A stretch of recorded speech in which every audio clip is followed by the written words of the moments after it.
ఇప్పుడు పబ్లిక్‌తో ఇంటరాక్ట్ అయ్యేటటువంటి వ్యవస్థలు, పబ్లిక్‌తో సంబంధం లేని వ్యవస్థలు. ఈ 2 డిఫరెన్స్ ఉంటాయి.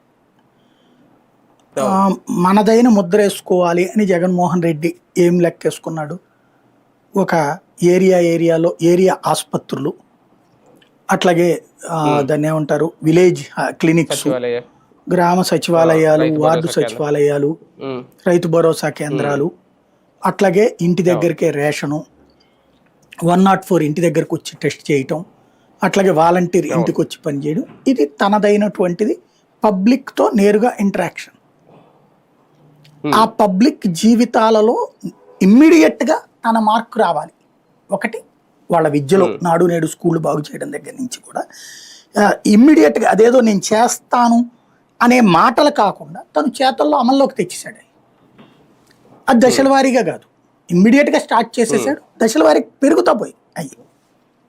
అవును. అది హ్మ్. తన స్టైల్ ఆఫ్ ఫంక్షనింగ్. చంద్రబాబు గారి హ్మ్. కాన్సెప్ట్ ఏంటి? ప్రత్యక్షంగా ఇచ్చేటటువంటిది అన్న క్యాంటీన్ భోజనం. మొత్తం రాష్ట్రంలో హ్మ్. 200 క్యాంటీన్లు ఉంటాయి. 200 క్యాంటీన్‌లో పూటకు ఒక 400 మందికి అనుకుందాం. ఎంతమందికి ఉంటది? అది 3 పూట్ల హ్మ్. పెట్టేది. అది కూడా ఆదివారాలు ఉండదు. సెలవు రోజుల్లో ఉండదు. మిగతా రోజుల్లో నడుస్తది. హ్మ్. అది హ్మ్. Service oriented. అది పబ్లిక్‌లోకి. అట్లాగే హ్మ్. పెన్షన్ ఆయన జగన్ 4 ఏళ్లలో 1000 పెంచితే ఈయన ఒకేసారి 1000 పెంచడం అన్నటువంటిది. హ్మ్. ఇవి హ్మ్. రెండే సంక్షేమానికి సంబంధించి.